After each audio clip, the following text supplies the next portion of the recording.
watching Sun TV, broadcasting to the world from studios in Providenciales, in the beautiful by nature Turks and Caicos Islands. Sun TV, your source for real news as it happens.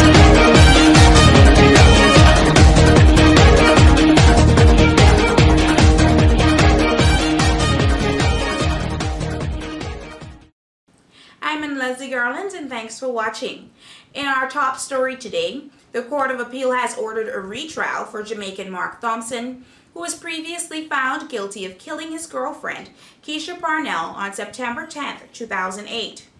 In what was a landmark decision, the Court of Appeal, comprising President Edward Zaka and Justices of Appeal Elliot Motley and Richard Ground, ruled that Thompson should have been tried by a jury of 12 persons and not 7. The ruling in this novel case also means that in future murder cases, the jury must always comprise of 12 persons, but for any other cases, a 7-member jury panel is allowed. The court heard arguments from defense counsel Courtney Barnett, who represented Thompson, and Samantha Glinton, who appeared for the Crown. Barnett argued that by reference to Section 22 of the jury ordinance, there had to be 12 jurors on the jury panel. The court ruled in support of Barnett's submission. When contacted by Sun TV, Barnett said, "I am pleased that I did not have to argue all 20 grounds of the appeal, and I am satisfied that in their interpretation of the law, the honorable judges came to the correct decision." Thompson has been remanded to prison until such time as a new date is set for his retrial. Thompson was sentenced to life imprisonment by then Chief Justice Gordon Ward in the Grand Turk Supreme Court after being found guilty by a 7-member mixed jury. Parnell was stabbed to death hours before dawn on September 10, 2008, which was a few days after Hurricane Ike, at an apartment in Glass Shack, Providenciales, after a man who was later identified as Thompson broke into the building shared between the deceased woman and her brother. She was killed while sleeping beside her 2 children. Residents of North and Middle Caicos will now have access to cash by using banking cards and credit cards, thanks to a new partnership between Scotiabank and the Turks and Caicos Islands government. Scotiabank's automated teller machine banking services were launched on South Caicos on Friday, September 21st, and on North Caicos on Tuesday, September 25th. The ATMs will provide service to residents as well as tourists visiting the islands. According to Neil Smith, who is the spokesman in the governor's office, there will be a change to the financial lives of the islanders, as they will be able to make payroll deposits and pensioners will be able to automatically cash their checks. Cecil Arnold, Managing Director of Scotiabank Turks and Caicos Limited, said this partnership is emblematic of the leadership example set by Scotiabank in supporting the communities it serves. He said the launch represents a milestone as Scotiabank celebrates 30 years of doing business in the Turks and Caicos Islands. Arnold said his bank is proud of the relationship and the great work that it has been able to do in collaboration with the Turks and Caicos Islands government.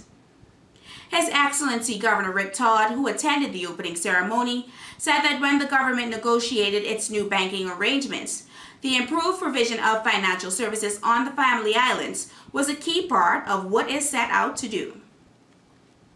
Governor Todd added that this new public-private partnership will support the communities of North, Middle, and South Caicos and stop them needlessly having to travel at their own expense to conduct normal, everyday essential business. Scotiabank has been a part of the Turks and Caicos for 30 years. Locally, Scotiabank has the largest physical presence with 4 branches, which comprises of 3 retail units, 2 being on Providenciales and 1 being on Grand Turk, plus the Scotia Private Client Group.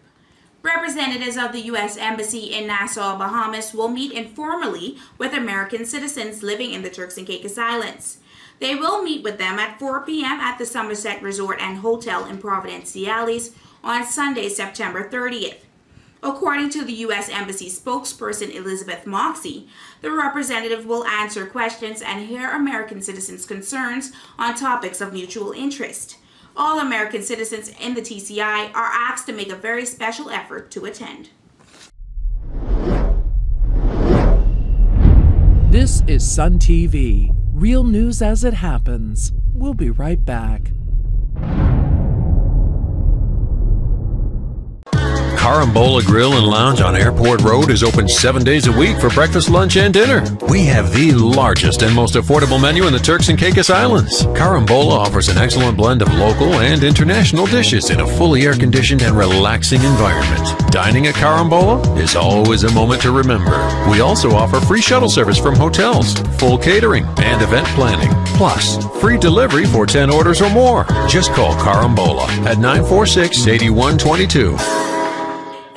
News, hotel security personnel on Sunday foiled an attempted robbery inside the casino of one of the Caribbean's largest and best-known destinations, the Atlantis Resort on Paradise Island in the Bahamas. 3 bandits tried to rob a cashier's cage at the casino of the mega resort after using pepper spray, according to a statement from Cruiser International Bahamas, which manages the resort.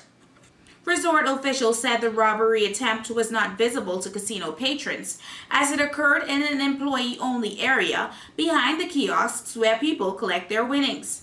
3 Bahamian suspects were quickly caught by resort security and taken into custody by the Royal Bahamas Police Force, and another 3 were arrested on Tuesday.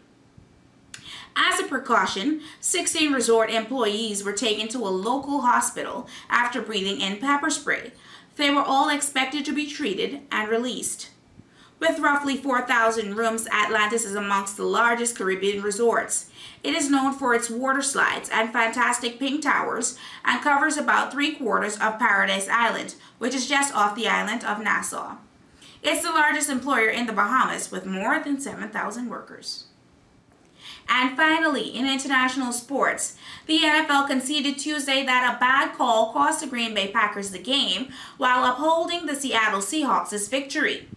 The NFL said Seattle's last-second touchdown pass Monday should not have been overturned but acknowledged.